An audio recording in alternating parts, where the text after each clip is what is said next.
sorak kegirangan dari umat yang telah dimenangkan, dari umat yang telah dimenangkan.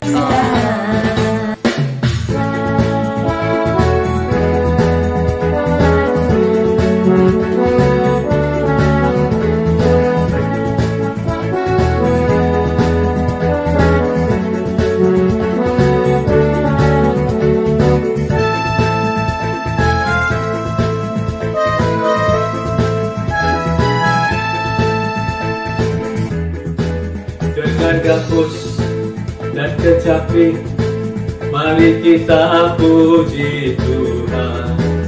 Bersoraklah, bernyanyilah, bersuka di hadapannya.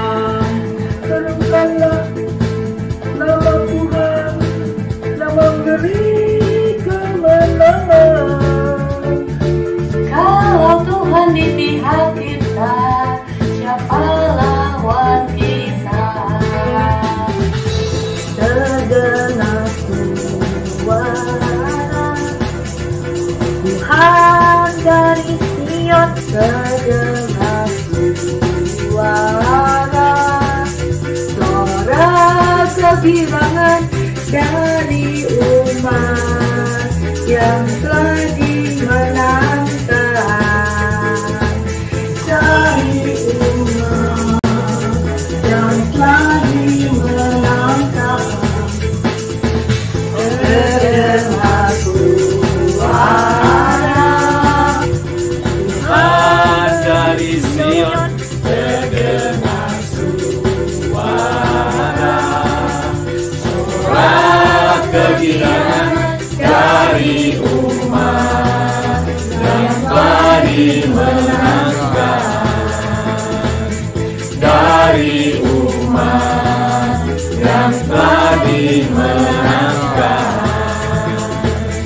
dari umat yang telah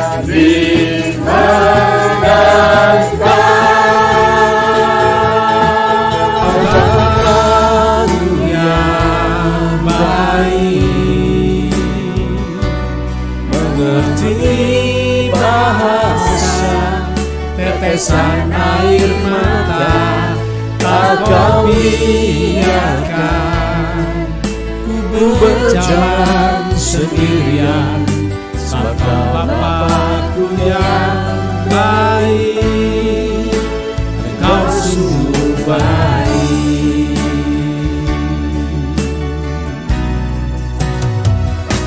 Kau Bapa-Ku yang baik, mengerti bahasa tetesan air mata, tak kau biarkan ku berjalan sendirian, sebab Bapa-Ku yang baik, Engkau sungguh baik, Engkau sungguh baik, Engkau sungguh baik.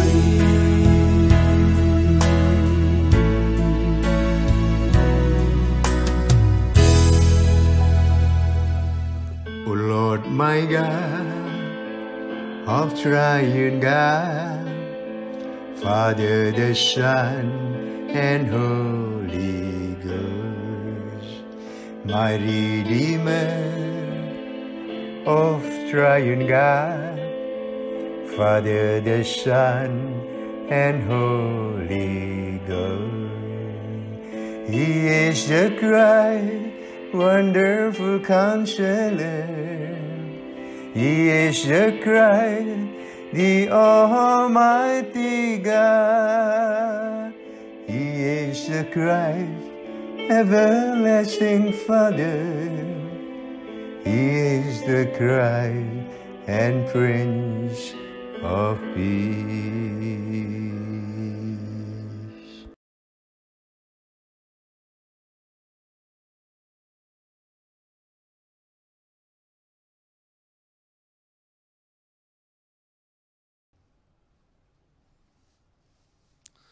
Selamat pagi saudara-saudara yang kekasih dalam Yesus Kristus, di mana saja saudara berada, baik di dalam ruangan ini.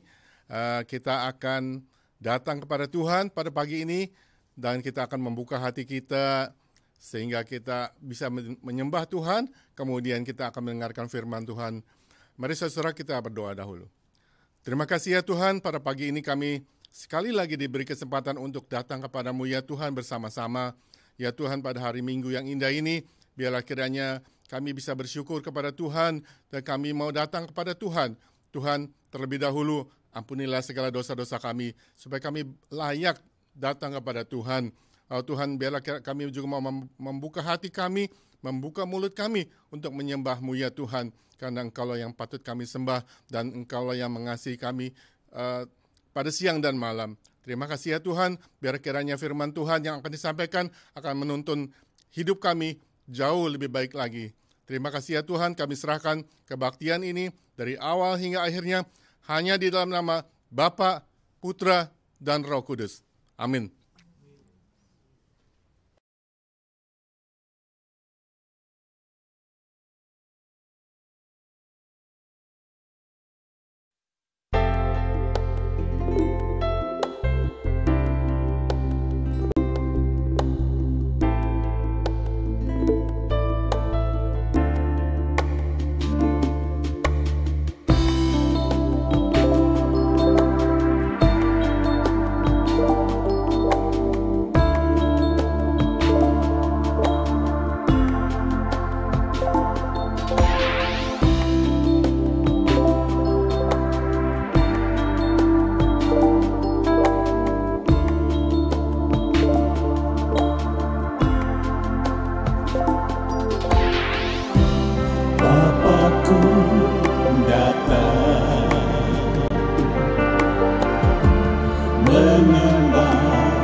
ku takut, sebab Kau sertaku.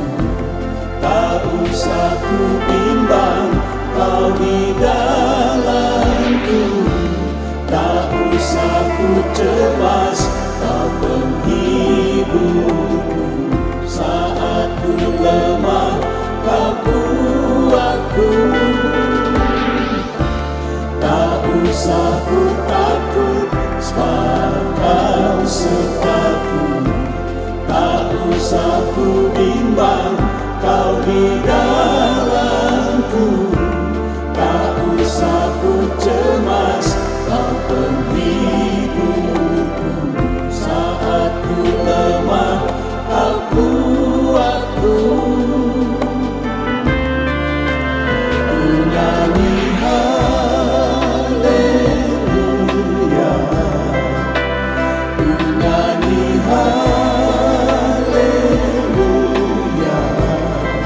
Sungguh Kau hebat, ajaib perkasa, perbuatanmu.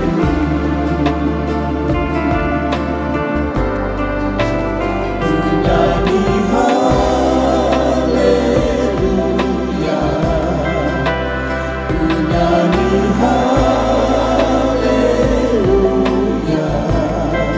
Sungguh Kau hebat, ajaib perkasa, perbuatanmu.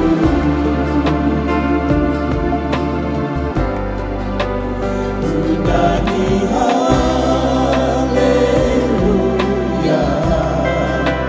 ku nyanyi haleluya. Sungguh Kau hebat, ajaib perkasa, perbuatanmu.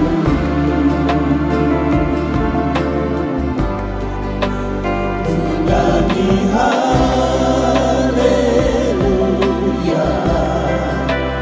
ku nyanyi haleluya. Sungguh Kau hebat, ajaib perkasa, perbuatanmu. Di hidupku, di hidupku, di hidupku.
Tuhan dengan senyum dan muka yang gembira.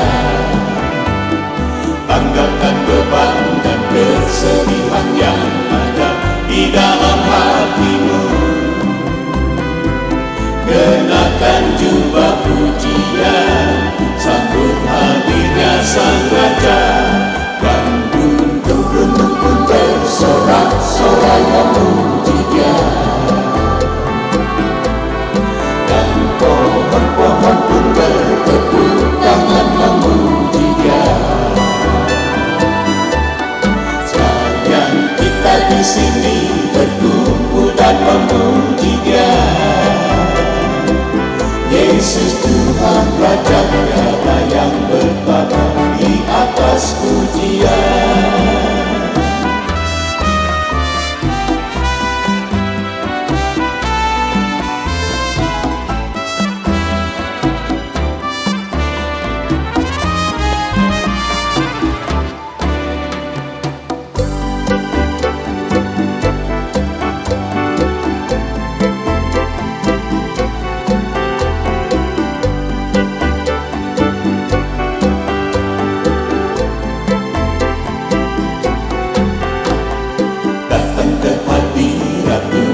Dengan hati yang penuh sukacita,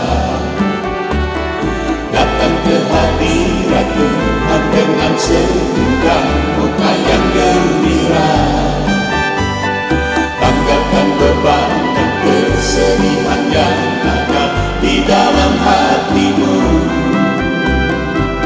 Kenakan jubah pujian, sambut hadirnya Sang Raja.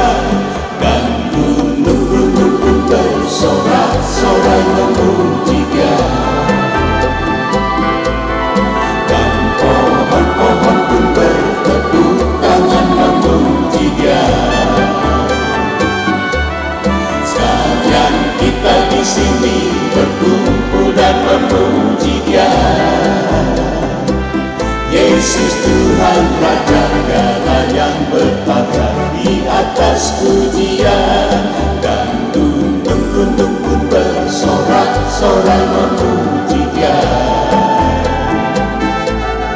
Dan pohon-pohon pun bertepuk tangan memuji Dia. Sekalian kita di sini berkumpul dan memuji Dia. Yesus Tuhan Raja Tiada yang bertata di atas pujian. Yesus Tuhan Raja Tiada yang bertata di atas pujian.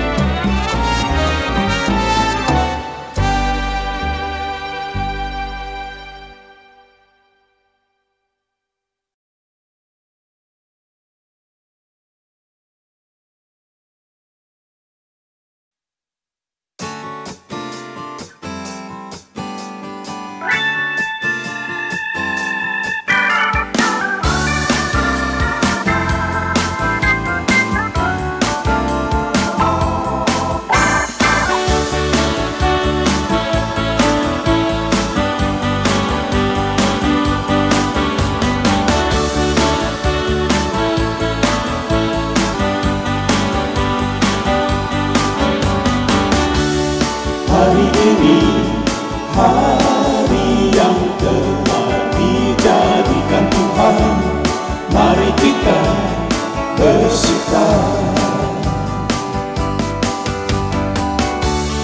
Hari ini, hari yang telah dijadikan Tuhan, mari kita bersuka di dalam Tuhan. Bersuka di dalam Tuhan. Bersuka, bersuka dalam Tuhan.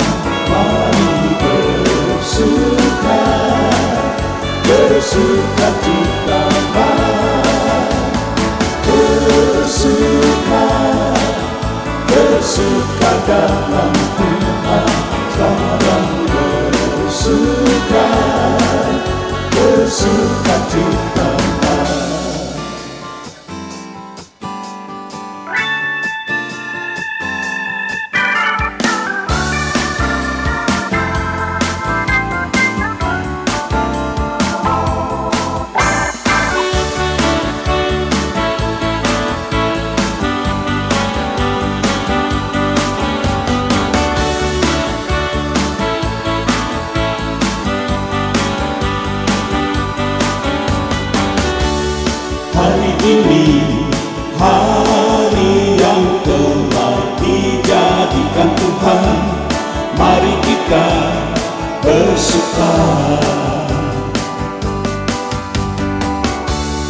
Hari ini, hari yang telah dijadikan Tuhan, mari kita bersuka di dalam Tuhan, bersuka di dalam Tuhan, bersuka, bersuka dalam Tuhan, mari bersuka, bersuka citalah, bersuka, bersuka dalam Tuhan, sekarang bersuka, bersuka citalah, bersuka, bersuka dalam Tuhan, mari bersuka, bersuka citalah, bersuka, bersuka dalam Tuhan, sekarang bersuka, bersuka citalah, bersuka, bersuka dalam Tuhan, mari bersuka, bersuka citalah, bersuka, bersuka dalam Tuhan, sekarang bersuka, bersuka citalah, sekarang bersuka, sekarang bersuka, sekarang bersuka, bersuka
Shalom, selamat pagi saudaraku yang hadir di sini. Semua yang ada di rumah, ada sukacita. Ada pengucapan syukur kepada Tuhan karena Dia begitu baik ya. Kita sering sebagai manusia tidak setia dengan Tuhan, tapi Dia katakan bahwa Dia tetap setia. Amin. Kita mempunyai Tuhan yang patut kita mengucap syukur karena Dia baik. Saya mengucap syukur dan terima kasih khusus juga kepada Jemaat Maranatha yang sudah memberikan saya kesempatan untuk melayani dengan istri saya, Ibu Lydia, dengan lagu-lagu pujian. Satu kehormatan bagi kami untuk bisa melayani Tuhan selama ini. Baik, dengan cepat saya akan masuk dalam firman Tuhan pagi ini. Satu firman yang mungkin mempunyai banyak kontroversial ya, yang agak bertentangan, tetapi saya berdoa, bergumul 2 minggu ini, percaya saya, untuk beri keberanian menyatakan kebenaran firman. Amin. Ada amin. Saya mau tanya Bapak Ibu, cerita Cinderella itu cerita fakta apa dongeng? Cerita dongeng karena tidak kenyataan, tapi disukai anak-anak, banyak disukai orang juga. Bagaimana cerita dengan Gatot Kaca? Itu benar apa dongeng? Dia bisa duduk di awan. Itu banyak kita suka ya. Orang-orang Jawa suka cerita itu ya. Ada bagaimana Sri Kandi, tentang Sri Kandi, bagaimana tentang Petruk, Gareng, dan Semar. Itu semua cerita benar apa cerita hanya hayalan? Ya, bagaimana dengan saya suka ini, Si Buta dari Gua Hantu. Pernah dengar cerita itu? Si Buta itu. Saya ingat waktu saya masih di SMP, saya selalu berkelahi dengan kakak saya untuk baca itu. Kita semangat, tidak bisa tunggu berseri gitu. Jadi kita senang melihat Si Buta dari Gua Hantu. Itu cerita fakta apa dongeng? Ya, dikarang oleh manusia ya, dibuat oleh manusia. Tapi kita menikmati gitu ya. Dan cerita-cerita ini sebenarnya hanya hayalan untuk kita nikmati, menyenangkan telinga, dengar dan hati kita. Tetapi semua ini tidak menjadi fakta, tidak ada kebenarannya. Dan kita terbawa dengan cerita-cerita ini. Kita terkagum kadang-kadang dengan cerita-cerita ini yang sebenarnya sama sekali tidak ada kebenarannya. Betul? Tidak ada kebenarannya sama sekali. Hanyalah dongeng saja. Semua ini hanyalah dongeng, tapi dinikmati oleh manusia. Bahkan cerita semacam Cinderella ratusan tahun di Amerika ini khususnya ya. Mari kita berdoa. Bapak Surgawi, terima kasih atas pagi ini, berkati jemaat-Mu yang hadir, jemaat-Mu di rumah juga, berkati juga firman-Mu, dan juga hamba-Mu yang menyediakan firman ini. Di dalam nama Tuhan Yesus Kristus, hamba berdoa. Semua katakan, baik, dengan cepat saya akan masuk pada judul, titel dari firman Tuhan. Kita baca, fakta atau dongeng atau khayalan. Fact or fairy tales, myth, fabrication. Fabrication artinya cerita yang dibuat-buat, fabrication. Tapi kita akan baca, kita akan pelajari dengan cepat. Saya tidak akan lama, mudah-mudahan dalam 3 jam saya selesai. Tidak 3 jam. Kita akan baca dulu mulai dengan 2 Timotius. Karena akan datang waktunya orang tidak dapat lagi menerima ajaran sehat, tetapi mereka akan mengumpulkan guru menurut kehendaknya untuk memuaskan keinginan telinganya. Coba baca yang keempat, yang keras.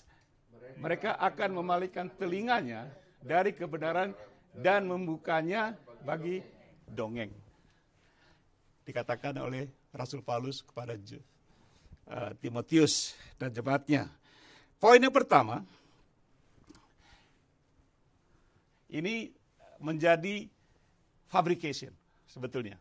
Menurut saya, apakah gereja atau jemaat Tuhan Yesus Kristus perlu diurapi dengan minyak urapan? Sekali lagi saya katakan, akan banyak kontroversial. Banyak orang akan memikirkan, Pak Ritiau ini hari ngomong apa gitu. Sekali lagi, satu pertanyaan kita baca, Poin nomor 1. Apakah gereja, ingat gereja kita, dan jemaat Tuhan Yesus Kristus sekarang ini di abad ini, perlu diurapi dengan minyak urapan? Perlu. Oke, ada yang perlu? Perlu dengan Roh Kudus. Oke, ya. Jadi ada yang katakan perlu, ada yang katakan juga mungkin tidak perlu. Jadi ada dua posisi, ada ada gereja kita dari karismatik dan presbiteri atau begitu ya. Tapi kita akan belajar dengan firman Tuhan. Mari kita lihat firman Tuhan. Saya paling tidak suka itu berkhotbah menurut pendapat saya. Amin. Sebelum ini poin kita baca dulu, go back Stephen, buku Wahyu. Stephen kalau go back. Wahyu ya. 1, 2, 3. Aku bersaksi kepada setiap orang yang mendengar perkataan-perkataan nubuat dari kitab ini. Baca yang keras. Jika seorang menambahkan sesuatu kepada perkataan ini, maka Allah akan menambahkan kepadanya malapetaka yang tertulis dalam kitab ini. Next verse, Stephen. Dan jikalau seorang mengurangkan sesuatu dari perkataan-perkataan dari nubuat ini, maka Allah mengambil bagian dari pohon dari kota kudus. Jadi firman Tuhan jelas, Tuhan Yesus mengatakan di buku Wahyu dituliskan oleh Yohanes, tidak boleh ditambahkan. Yang sudah dituliskan di Alkitab tidak boleh ditambahkan dan tidak boleh dikurangi.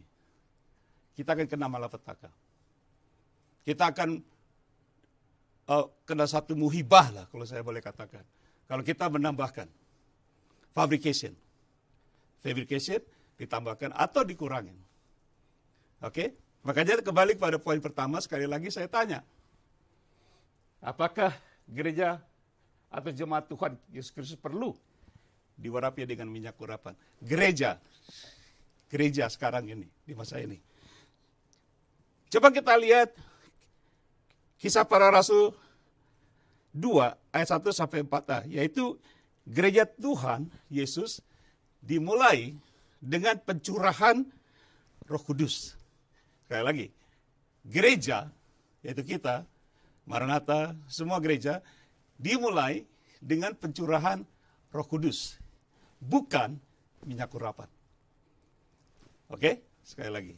Gereja Tuhan dimulai dengan pencurahan apa? Roh Kudus, bukan minyak urapan. Kita baca ayatnya, Kisah Para Rasul tadi, Stephen. Ketika tiba hari Pentekost, orang percaya berkumpul di satu tempat. Next, Stephen. Tiba-tiba turun dari langit suatu bunyi, seperti, tolong saya Bapak Ibu, angin keras yang memenuhi seluruh rumah di mana mereka duduk. Next verse. Api. 4A saja. Sama sekali tidak ada kata-kata. Maka penuhlah mereka dengan Roh Kudus. Ini pencurahan Roh Kudus di abad pertama gereja dimulai. Jadi saya katakan tadi, gereja dimulai dengan pencurahan Roh Kudus. Dan kita tidak ketemukan satu kata pun tentang minyak urapan. Maka dipenuhilah murid-murid oleh apa? Roh Kudus. Bukan minyak urapan. Ingat, jangan ditambah, jangan dikurang. Fabrication. Coba kita lihat Tuhan Yesus berkata di Kisah pasal 1 ayat 8. Untuk kita menjadi saksi Tuhan. Coba Stephen, next verse. Tetapi kamu akan menerima apa? Sekali lagi. Kamu akan menerima apa? Sekali lagi, kamu akan menerima apa? Kuasa, kata Roh Kudus turun ke atas kamu, maka kamu akan menjadi saksiku Yerusalem dan Yudea sampai ke ujung.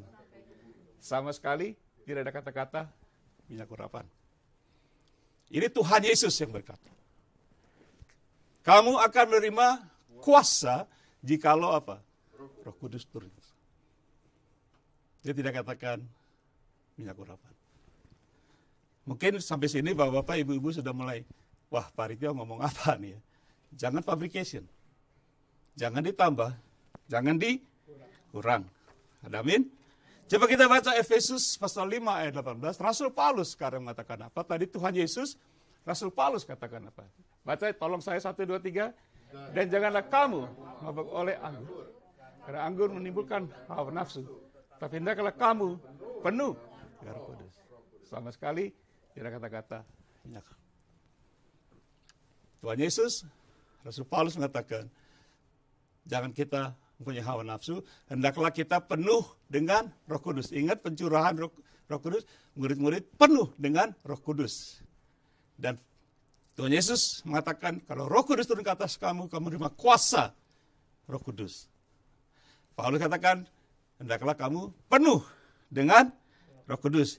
Jadi, yang saya pelajari di Alkitab saya, tidak tahu Alkitab Anda, kalau ada berbeda, kasih tahu saya ya. Tolong telepon saya, Pak Ritio, Bapak kurang pas gitu. Tapi saya selidiki, mungkin saya penuh kekurangan sebagai manusia, tetapi yang saya pelajari, setelah hari pencurahan Roh Kudus, sampai kitab Wahyu, tidak ada kata-kata minyak urapan. Sekali lagi, setelah saya pelajari dari pencurahan Roh Kudus, gereja dimulai, sampai kitab Wahyu tadi, jangan ditambah, jangan dikurang, saya tidak ketemukan satu ayat mengatakan ada pengurapan minyak atau minyak urapan kepada jemaat Tuhan. Mungkin Bapak Ibu di rumah boleh selidiki ya. Saya mungkin penuh kekurangan, tapi itu yang saya tahu. Saya bolak-balik, saya research, saya bolak-balik, saya Google, tidak ketemu, saudara. Setelah pencurahan Roh Kudus, murid-murid dipenuhi Roh Kudus, dan tidak ada satu ayat mengatakan bahwa murid-murid diurapi oleh Roh Kudus, oleh minyak. Tidak ada. Saya tidak ketemukan ayatnya. Jadi, untuk menerima kuasa, jelas dikatakan Roh Kudus, bukan minyak urapan. Karena tidak ada ayatnya. Jadi fabrication. Oke? Nah, poin kedua, mungkin Anda mulai berpikir Anda. Daud diurapi menjadi raja Israel. Daud, tahu Raja Daud? Diurapi, katakan diurapi. Raja Daud diurapi menjadi raja Israel. Coba kita bacakan 2 Samuel, 2 Samuel. Ketika didengar orang Filistin bahwa Daud telah diurapi menjadi raja. Orang Filistin dengar. Daud telah apa? Diurapi menjadi raja. Daud diurapi untuk apa? Menjadi raja. Sekali lagi, Daud diurapi untuk apa? Menjadi raja. Coba kita lihat 1 Tawari, Chronicle. Dikatakan juga yang sama. Ini ayat yang berbeda. Ketika didengar orang Filistin bahwa apa? Daud telah diurapi menjadi raja. Nah, kita akan lihat dari 1 Samuel pasal 16 ayat 1. Maaf kita terganggu sebentar. Ada Ibu Ing. Ya, kita silakan Ibu Ing duduk, tidak apa-apa. Kita akan baca dari 1 Samuel pasal 16 ayat 1. Mari kita baca bersama. 1, 2, 3. Beginilah tuh kata kepada Samuel, engkau berduka cita, bukankah ia telah kutolak sebagai raja Israel? Isilah tabung, Stephen, isilah tabung dengan minyak dan pergilah, aku mengutus engkau kepada Isai, orang Bethlehem itu, sebab di antara anak-anaknya telah kupilih seorang raja. Jadi Tuhan berkata kepada Samuel untuk pergi ke rumahnya Isai. Isai ini adalah ayah dari Daud. Oke? Isai. Lantas mereka sampai di rumahnya dengan rombongan. Ada orang-orang majelis dari kota itu. Oke, Stephen, next verse. Ketika mereka masuk dan Samuel menemui siapa? Eliab. Lalu pikirnya, sungguh diurapi Tuhan sekarang berdiri yang diurapinya. Saya dari kiri jadi kurang jelas. Sungguh di hadapan Tuhan sekarang berdiri yang diurapinya. Anaknya nomor 1. Next verse. Tetapi berfirman Tuhan kepada Samuel, janganlah pandang parasnya atau parasnya yang tinggi, sebab aku telah menolaknya. Bukan yang dilihat manusia, yang dilihat Allah. Manusia melihat apa yang di depan mata, tetapi Tuhan melihat hati. Next verse. Ini agak panjang. Lalu Isai memanggil Abinadab dan menyuruhnya lewat di depan Samuel. Tetapi Samuel berkata, orang ini pun tidak dipilih Tuhan. Katakan dipilih. Dipilih oleh Tuhan. Next verse. Kemudian Isai menyuruh Syama lewat. Tetapi Samuel berkata, orang ini pun tidak dipilih Tuhan. Verse 10. Next verse. Demikian Isai menyuruh ketujuh, berapa?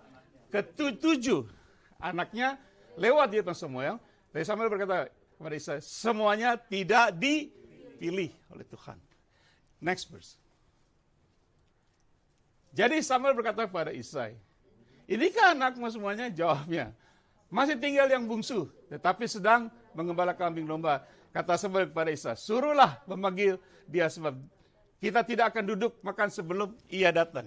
Ada 7, sekarang tambah 1 lagi jadi berapa? Anak Isai.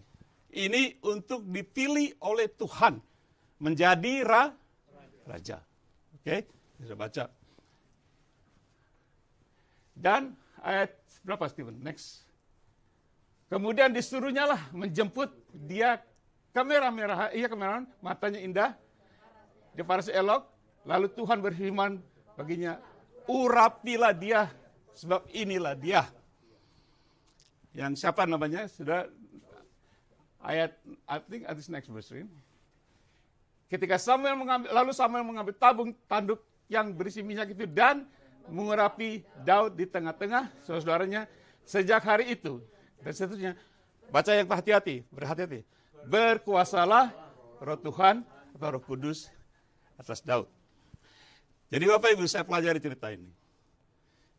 Allah menyuruh Samuel mencari seorang raja yang perlu diurapi. Kita sudah tahu, tadi kita baca ayat sebelumnya, diurapi sebagai raja. Pertanyaan, jadi waktu Samuel, dia diurapi oleh Samuel dengan minyak untuk apa? Menjadi raja. Menjadi raja. Nah, Steve, stay here. Setelah dia diurapi dengan minyak, dikatakan sejak hari itu dan seterusnya berkuasalah Roh Tuhan atas Daud. Pertanyaan, apakah pengurapan minyak ini yang memberi kuasa kepada Daud atau Roh Tuhan? Mengerti sampai sini? Bukan minyaknya. Tapi setelah diurapi, sejak itu Tuhan sendiri memberi kuasa kepada Daud dengan rohnya. Roh Allah. Katakan roh Allah. Roh Allah memberikan kuasa kepada Daud. Bukan minyak. Urapan. Di sini mungkin Bapak Ibu sudah mulai bertanya. Saya akan teruskan. Boleh saya teruskan? Kenapa kalau memang betul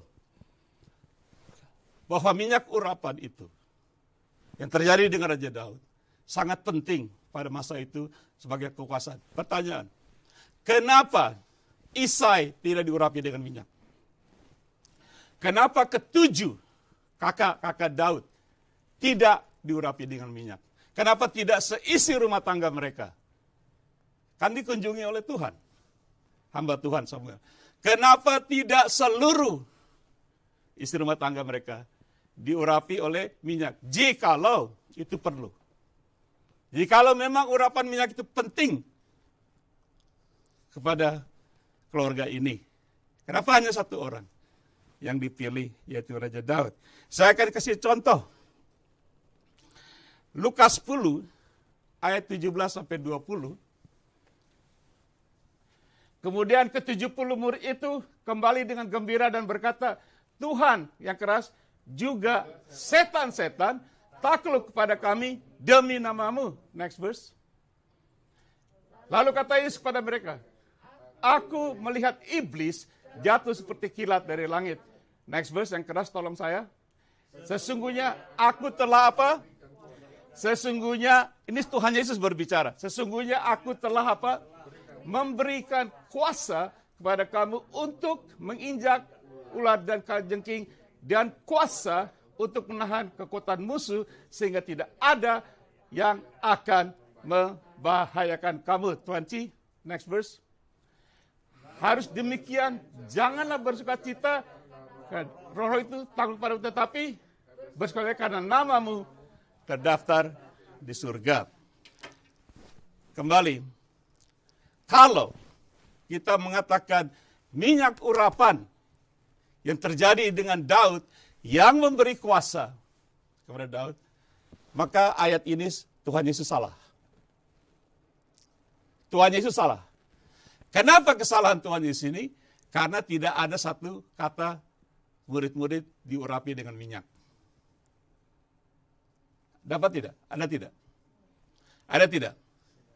Tetapi murid-murid diberi kuasa oleh Tuhan untuk mengalahkan apa? Setan. Saya tanya. Kuasa apa yang terbesar? Mengusir setan apa menjadi raja?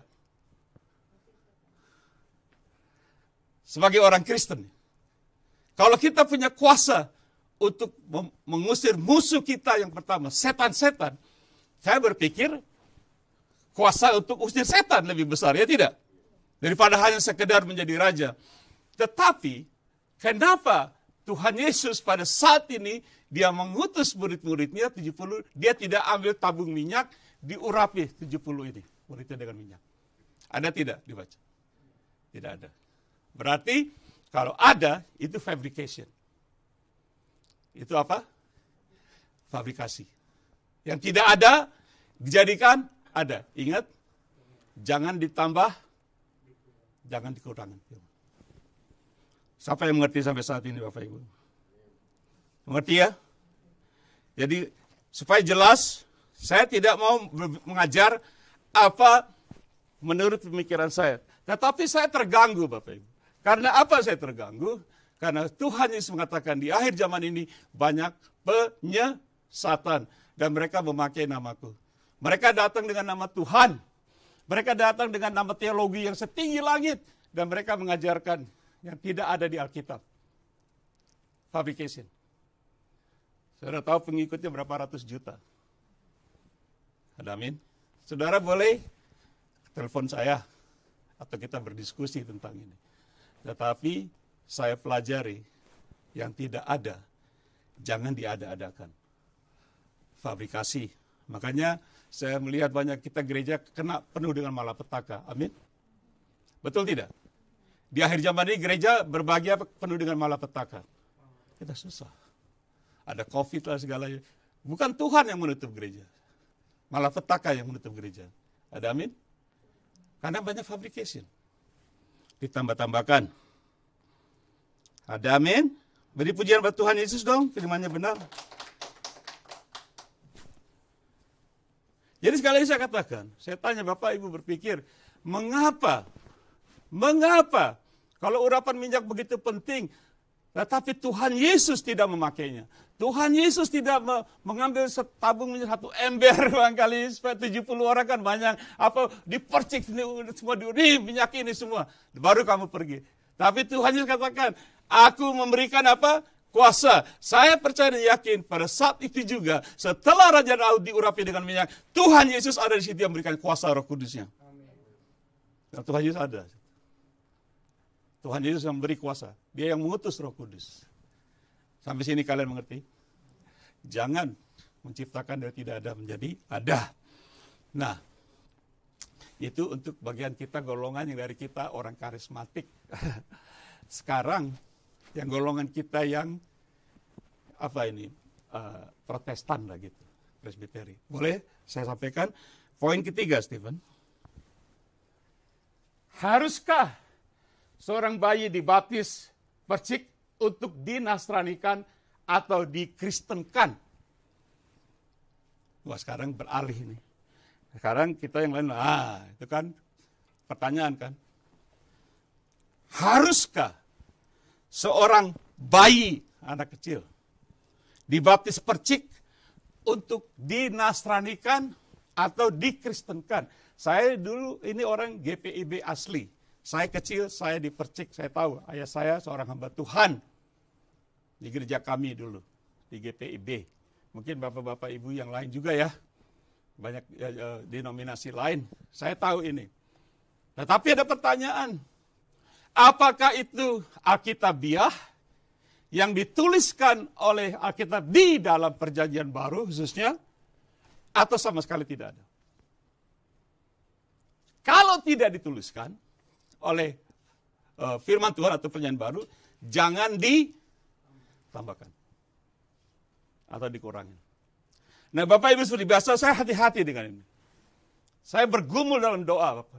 Karena saya suka menjadi seorang hamba Tuhan. Mungkin hamba-hamba Tuhan lain tidak banyak membawa firman seperti ini. Saya memberanikan diri dengan kepenuhan Roh Kudus. Mungkin saya tidak diundang lagi berkhotbah seperti ini, tapi tidak apa-apa. Tidak diundang tidak apa-apa, diundang juga tidak apa-apa.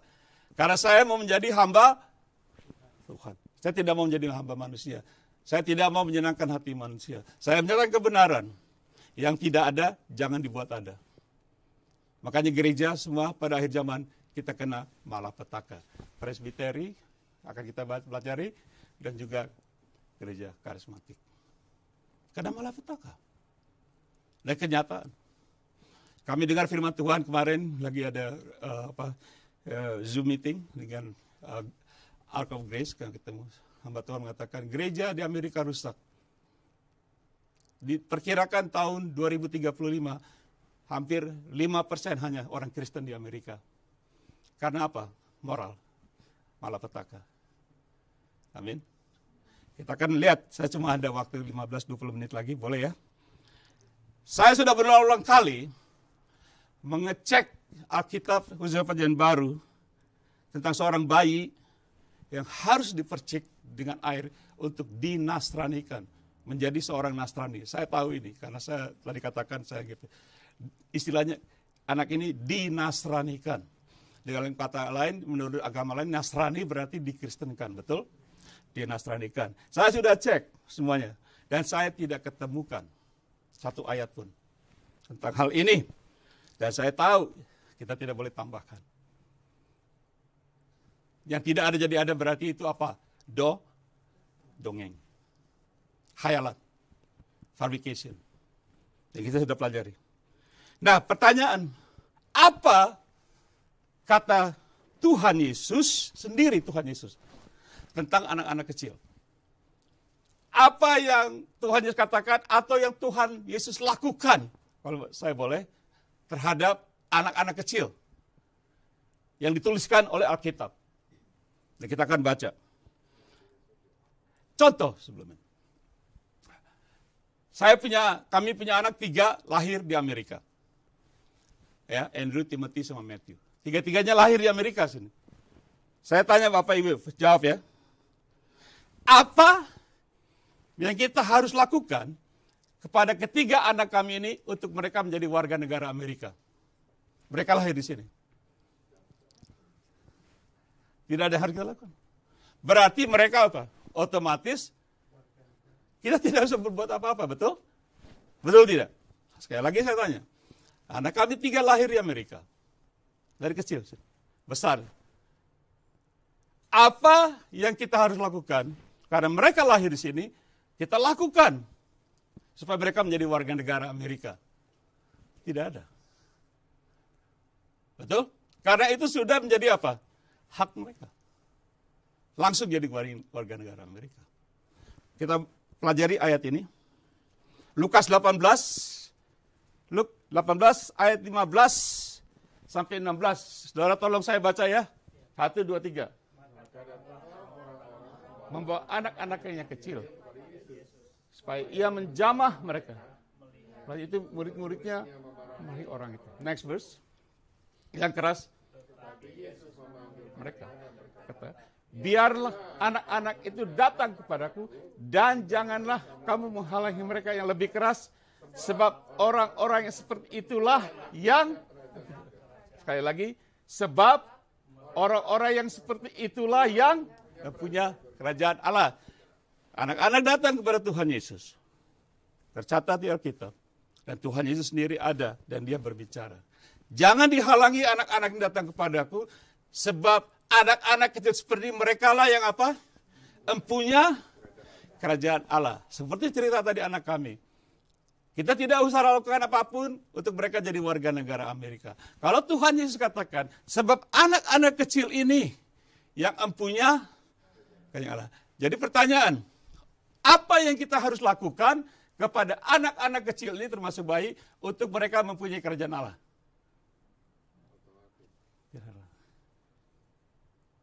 Mau diapakan? Mau dijungkir balikan? Tidak, kita tidak usah lakukan apa-apa. Karena Tuhan Yesus sendiri berbicara. Ada amin? Tuhan Yesus, kalau pendeta Ritya mungkin Bapak, oh itu gombal aja. Dia mangap-mangap ngomong sembarangan. Saya nggak suka. Tetapi Tuhan Yesus sendiri mengatakan, apa kita perlu cancel perkataan Tuhan Yesus? Apa Alkitab salah? Apa ini fabrication? Tidak. Tuhan katakan mereka ini yang memiliki mempunyai kerajaan Allah. Jadi kita tidak usah lakukan apa-apa untuk anak-anak kecil ini dinasranikan. Amin, ngerti? Kita tidak usah memaksa anak kita, kita harus lakukan ini supaya mereka memiliki kerajaan Allah. Karena mereka sudah punya kerajaan Allah. Anak-anak ini. Oke?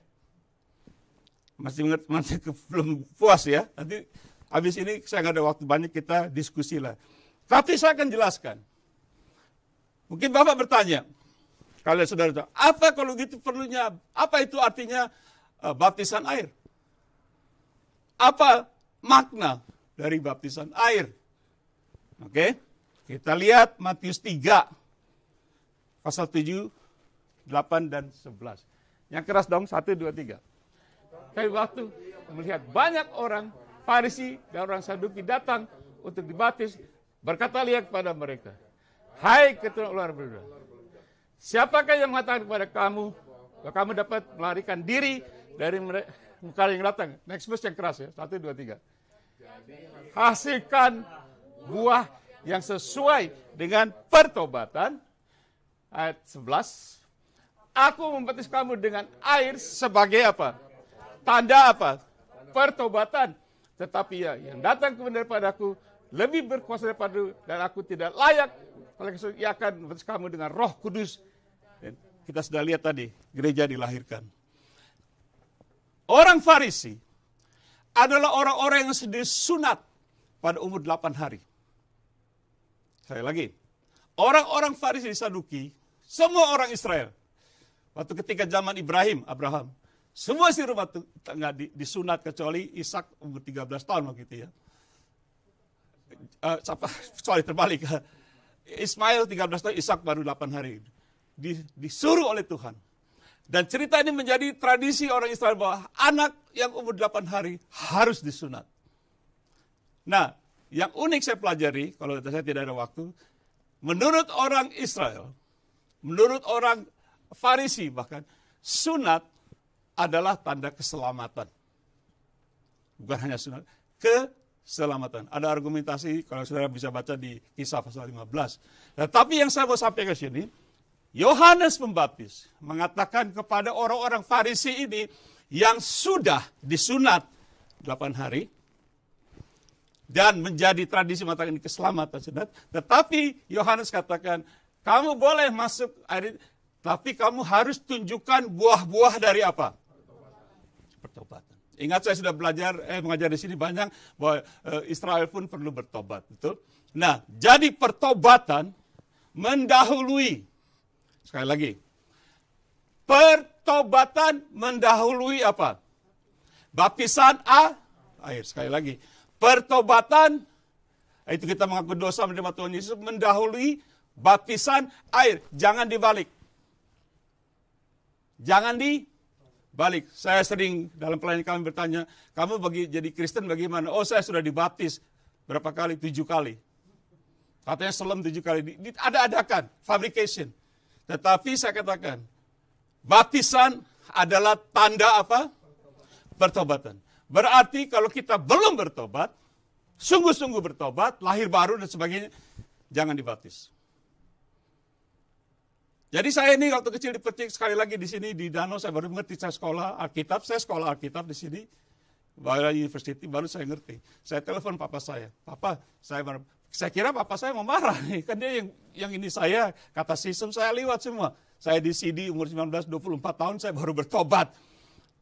Jadi saya pelajari, saya umur 24 tahun, 19 tahun di CD, umur 24 bertobat.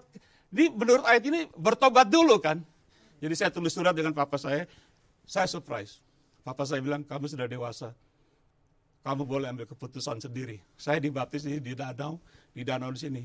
Apa yang terjadi ketika saya keluar dari air, langit terbuka Bapak Ibu. Kita lihat ayat ini. Kisah Rasul 2 ayat 37-38. Ketika mereka mendengar hal itu, mereka sangat terharu. Lalu mereka bertanya kepada Petrus dan Rasul-Rasul yang lain, apakah yang harus kami perbuat, saudara? Express yang keras, tolong saya, 38. Jawab Petrus kepada mereka, bertobatlah dan hendaklah kamu masing-masing memberi dirimu dibaptis dalam nama Yesus Kristus. Kalau dosamu, maka kamu akan menerima karena Roh Kudus. Ini bukan fabrikasi. Tidak ditambah, tidak dikurang. Pada hari Pentekoste itu, Petrus berdiri kepada orang-orang Yahudi yang saleh yang terkumpul. Orang-orang Yahudi yang apa? Saleh berkumpul pada hari Pentakosta. Petrus berkhotbah tentang Tuhan Yesus. Mereka mulai bingung tanya, jadi kita mau bikin apa sekarang Petrus? Petrus katakan kepada orang-orang yang saleh, biji mata Tuhan, orang-orang saleh, Petrus katakan, kamu harus bertobat. Setelah kamu bertobat, ya terima Tuhan Yesus, baru kamu boleh dibaptis. Setelah kamu dibaptis, kamu akan menerima apa? Karunia. Ditulis saya. Tidak ditulis kata-kata urapan minyak. Ada tidak? Ada tidak, Bu? Bertobat, dibaptis, menerima karunia Roh Kudus untuk pelayanan. Jadi cerita itu waktu saya dibaptis, saya bangun, wow, ada satu yang luar biasa. Semenjak itu Bapak Ibu, sampai kami bisa keliling dunia dengan segala karunia yang kami diberikan. Saya hanya anak band. Saudara perhatikan tadi di video kami, saya ini karunia musiknya luar biasa gitu. Bukan arogan, dari umur kelas 2 SD saya sudah bisa main musik. Sampai sekarang saya 72 tahun, kami pakai sekarang. Untuk pelayanan ditambah dengan karunia-karunia lain. Ada amin? Sampai sini mengerti? Mengerti tidak? Beri pujian dong pada Tuhan Yesus, jangan debat. Nah, Petrus, Yohanes Pembaptis mengatakan bertobat. Tuhan Yesus bilang apa? Tuhan Yesus bilang apa? Markus 16, 15-16. Tuhan Yesus. Lalu ia berkata Yesus kepada mereka, pergilah ke seluruh dunia, beritakanlah Injil kepada segala makhluk. 16. Siapa yang percaya atau bertobat dan apa? Akan diselamatkan. Tetapi siapa yang tidak percaya bertobat akan dihukum. Tuhan Yesus mengatakan, pergi kamu, kalau ada orang yang percaya dengan Injil, mereka bertobat, dibaptis. Tetapi kalau mereka tidak percaya dihukum, berarti kata baptisan lemah. Karena Tuhan Yesus tidak katakan barang siapa yang tidak percaya dan tidak dibaptis, dihukum. Dia katakan barang siapa tidak percaya itu bertobat, dia dihukum. Itu Tuhan Yesus. Dan dia sekali lagi tidak mengatakan, bahkan barang siapa yang bertobat, diurapi dengan minyak. Tidak ada kata-kata. Ada amin? Saya selesai. Jadi aplikasinya bagaimana?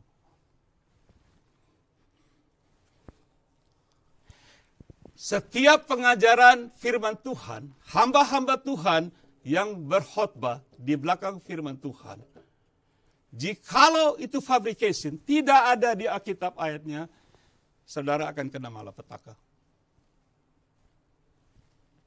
Jangan ditambahkan, jangan dikurangi. Dan karena tidak ada di dalam firman Tuhan, menjadi satu dongeng, hayalan. Makanya Rasul Paulus katakan kepada Timotius, akhir zaman ini orang senang cerita yang tidak ada dijadikan ada. Senang cerita dongeng. Kupingnya enak. Oh ini begini, oh nanti kamu begini, kamu terima kuasa karena begini, ada sapu tangan, ada ini dijual semua. Saya tuh di televisi, kamu beli sapu tangan ini, beli ini, yang ini. Tidak ada ayat. Kamu kasih kita $1.000, kamu pasti untuk, tidak ada firman Tuhan. Betul? Kojos tahu ngerti ya? Evangelis. Oh, tidak ada ini. Berarti hamba-hamba Tuhan, saya tidak ada masalah Anda mempunyai titel setinggi langit, teologi, saya tidak ada masalah. Tetapi kalau Anda mengajarkan tidak ada di Alkitab, Anda berdusta. Anda menyesatkan orang.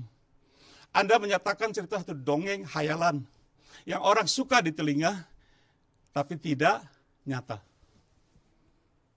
Ini 2 contoh. Ada banyak Bapak Ibu. Mungkin kalau saya diundang lagi ini ya, dongeng part yang kedua, ada banyak Bapak. Mau dengar lagi part kedua kalau diundang lagi bulan depan, saya ceritakan part keduanya. Kalau kita ceritakan semua nggak ada waktu hari ini. Tapi izinkan saya menutup hari ini, yaitu satu fakta yang kita pelajari, saya pelajari, di mana di seluruh Alkitab Perjanjian Baru tidak ada satu ayat mengatakan tentang minyak urapan, tidak ada. Atau kita menerima kuasa karena diurapi minyak. Sedangkan kita pelajari tadi Daud, kuasa bukan urapan, tapi roh Allah. Itu Roh Kudus yang diberikan. Seperti kita lihat 70 murid diberi kuasa oleh Tuhan tanpa minyak urapan. Dan itu jelas. Jadi kalau tidak ada ayatnya, saudara membuat satu fabrication. Saudara menjadi fabrikator, saudara mencetakkan dongeng, dan orang senang dengan Anda. Tapi Anda menyesatkan jemaat Tuhan. Dan di dalam Perjanjian Baru, ini semua bukan satu kenyataan. Bukan fakta, dongeng. Menjadi hayalan dan fabrication. Ditambah-tambah. Apakah Tuhan Yesus mengajar untuk anak kecil harus dibaptis percik air? Tidak. Menurut cerita itu, kalau kita ada waktu, Tuhan Yesus ambil anak ini, dia menumpang tangan, diberkati. Tuhan Yesus tidak bilang, mana ada mangkok, ambil air sama percik. Karena dia bilang, ini anak ini yang mempunyai kerjaan Allah. Berarti, tidak usah diapa-apain. Sampai mereka besar, mereka perlu pertobatan kembali kepada mulanya. Itu ceritanya lain lagi deh. Tapi Tuhan Yesus tidak pernah dalam cerita Perjanjian Baru, Tuhan Yesus tidak pernah, dengar ya, Tuhan Yesus tidak pernah menasranikan, mengkristenkan anak kecil. Kenapa kita lakukan? Kenapa gereja melakukan? Kenapa? Tidak ada. Makanya kita kena malapetaka di akhir zaman ini. Ada penyesatan, ada malapetaka. Dan kita tidak tahu kapan COVID berhenti. Sama sekali. Saya tidak sembarangan Bapak Ibu. Saya tidak pagi ini mau ngomongin, tidak. Saya selidiki Bapak Ibu. Saya sekolah, saya selidiki, saya buka, saya Google. Sama sekali. Saya tidak ketemukan satu ayat dalam Perjanjian Baru. Kisah tentang seorang anak bayi dipercik. Ayatnya tidak ada. Tidak ada. Bapak dan Ibu silakan cek Perjanjian Baru ya. Makanya saya tanya, apakah gereja Tuhan perlu diurapi? Apakah anak-anak Tuhan, gereja perlu ini? Yang tidak ada jadi fabrication, diada-adakan. Jadi kita mengajarkan satu dongeng yang dikatakan oleh Rasul Paulus, dan orang senang. Dan berjuta-juta, ratusan juta kita orang mengadakan satu pengajaran seperti ini dan dilakukan. Dan saya tahu susah untuk dirubah lagi. Pak, kami sudah biasa begini. Loh, silakan. Saya berbicara ini bukan menyetop kalian punya kepercayaan atau denominasikan. Tidak, saya mengatakan apa isi Alkitab. Ada amin? Dan baptisan adalah tanda pertobatan. Bukan tanda keselamatan. Nah ini pasti orang berpikir, saya dibaptis, saya selamat. Tidak. Bukan baptisan yang membuat kita Kristen. Bukan baptisan air yang membuat kita masuk ke surga. Tetapi pertobatan. Percaya kepada Tuhan Yesus. Dikatakan oleh firman Tuhan, karena kasih anugerah Allah kita diselamatkan. Oleh iman kan. melalui iman kami. Bukan perbuatan manusia. Itu pemberian Allah. Kita tidak perlu membaptis anak kecil untuk masuk surga. Kita tidak perlu membaptis orang untuk masuk surga. Kita harus ajarkan mereka harus bertobat. Terima Tuhan Yesus. Seberapa banyak orang yang menerima dia, diberi kuasa menjadi anak Allah. Jikalau kamu mengaku dengan mulutmu bahwa Yesus adalah Tuhan, dan percaya dalam hatimu bahwa Allah telah membangkitkan dari orang mati, kamu diselamatkan. Keselamatan adalah kasih anugerah Allah. Kita harus terima dengan iman. Ada amin? Mari kita berdoa, tetapi saya ingatkan, sekali lagi Bapak Ibu, jangan mengurangi, jangan ditambah-tambah. Let's pray. Ya Tuhan, hamba selesai bicara ya Tuhan. Satu firman yang tidak mudah untuk diterima, hamba tahu tuh. Yang tidak mudah untuk ditelan begitu saja. Harus dikunyah dulu. Dan hamba sudah mengunyah ini. Hampir sebulan ini Tuhan. Hamba sudah kunyah ini semuanya Tuhan. 2 minggu belakangan ini Tuhan. Dan hamba juga harus penuh hikmat. Dan dipenuhi dengan Roh Kudus untuk berikan keberanian untuk menyatakan kebenaran ini Tuhan. Tapi hamba berdoa Tuhan, firman yang keluar ini tidak akan keluar dengan percuma. Menjadi satu perubahan, satu pertobatan untuk kami melakukan sesuatu yang tertulis di dalam firman Tuhan. Khususnya firman Tuhan mengatakan iman timbul karena mendengar firman Tuhan Yesus. Itu iman timbul, bukan karena dongeng, bukan karena fabrication dan sebagainya. Tuhan, sekali lagi hamba berdoa, Tuhan berkati jemaat yang mendengar firman ini, dan juga yang di rumah, yang di mana saja mungkin nanti di Facebook atau di YouTube, hamba berdoa ya Tuhan, supaya Roh Kudusmu membuka hati dan pikiran jemaatmu, supaya Tuhan malapetaka yang sedang terjadi dengan gereja-gereja ini dihentikan oleh Tuhan, dan gereja Tuhan menyembah Tuhan dengan roh manusia dan kebenaran, bukan dengan dongeng. Terima kasih Tuhan. Terima kasih Bapa di surga. Terima kasih Roh Kudus. Di dalam nama Tuhan Yesus, hamba berdoa. Semua yang percaya katakan, beri tepuk tangan buat Tuhan Yesus, dia baik. Terima kasih Pak Ibu.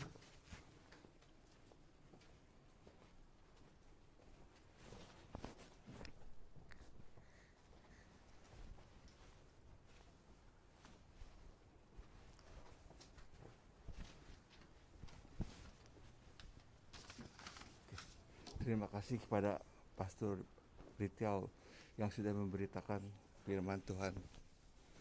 Marilah kita bersama saling mendukung untuk menerima ajaran yang sehat dan kebenaran firman-Nya, agar kita bersama dapat mengakhiri pertandingan yang baik sampai garis akhir dan memenangkan mahkota kebenaran yang dikaruniakan Tuhan. Mari kita bersama satukan hati berdoa untuk jemaat Maranatha. Bapa kami yang Maha Kuasa, kami berterima kasih atas firman yang disampaikan. Bimbinglah kami Tuhan, agar kami senantiasa dapat menjalankan hidup ini dalam kebenaran firman-Mu. Tuhan, kami mau berdoa untuk Tante Hermina, Yongki, Mike, Kohandi, dan Sandi Ritiau, juga Mata Cilusi.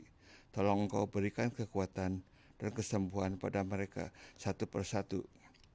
Juga kami mohon sempurnakan kesembuhan untuk Liani, Ko Yakobus, dan papinya Feby. Tuhan, kami juga berdoa untuk Tante Kristina, Tim, Tante Yuliana, Ai Iing, Ai Vivi, Tante Tris, Bu Hana, Pak Sugianto, dan istrinya.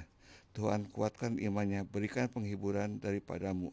Kami juga berdoa untuk seluruh jemaat Maranatha dan yang mengikuti kebaktian online. Kiranya Tuhan pelihara imannya, berikan kesehatan dan sukacita daripada-Mu. Bapa kami tahu Engkau mendengar doa kami. Terima kasih Tuhan, dalam nama Tuhan Yesus kami panjatkan doa ini. Amin.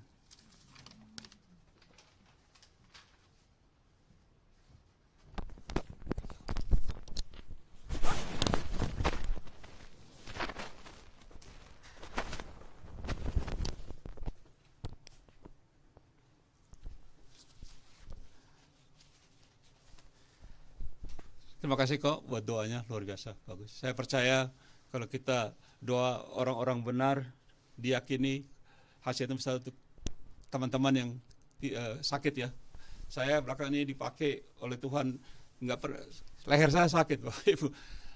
Pagi, siang, sore, malam saya melayani seluruh orang di Indonesia. Ada yang segala macam, ada yang sakit, ada yang kerasukan setan, di rumahnya dipenuhi dengan kuntilanak, dan saya bantu mereka dua. Wah, perperangan luar biasa setiap hari. Saya bilang istri saya, ini pikiran ini nggak berhenti. Badan saya lemah kali dalam pelayanan, energi ya keluar. Jadi perlu kita mendoakan orang sakit. Tapi saya ada pengajaran, kalau saya diizinkan lagi, pengajaran kita tidak hanya berdoa menyembuhkan orang, tapi kita mengajar bagaimana supaya mereka jangan sakit. Itu penting, tidak diajarkan Bapak Ibu.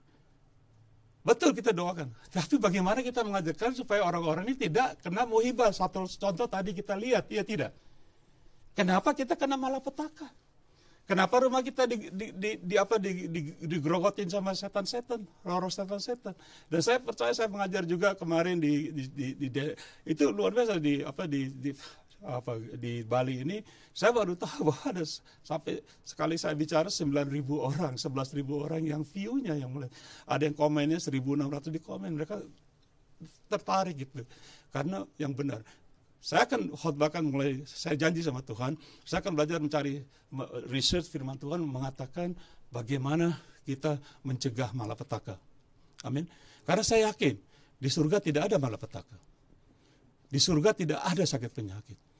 Tapi yang saya jelas, sakit penyakit, iri hati, kepahitan di dalam gereja, itu dari hikmat manusia dan dari setan.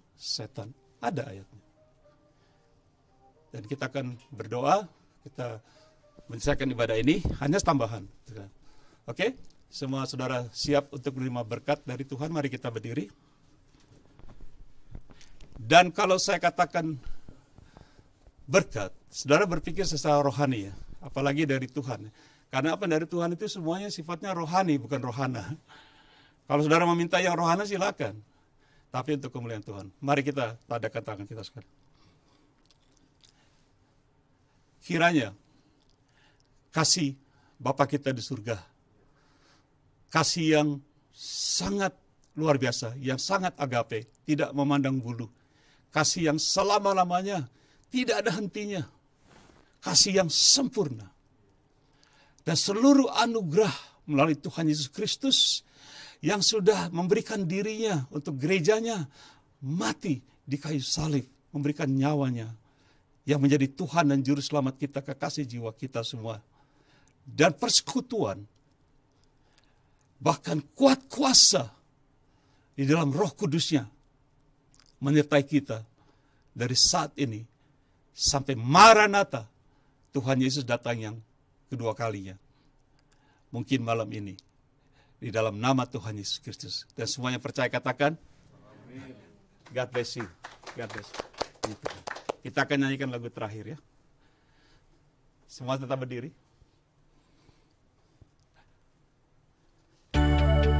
Terima kasih Pak Andre nanti ya.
Sembah Sang Raja, ya Yesus, Maranatha datanglah.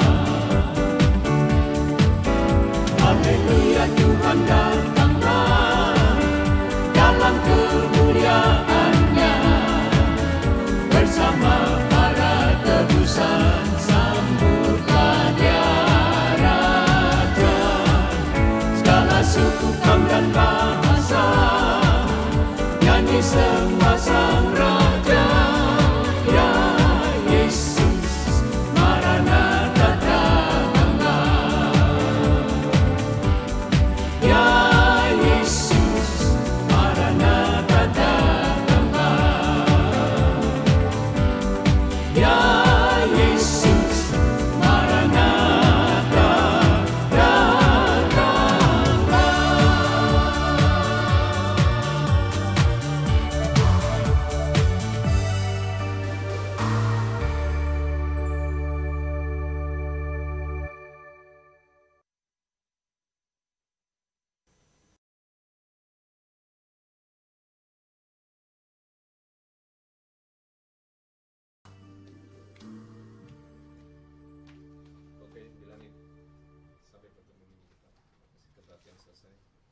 Saudara, kebaktian selesai.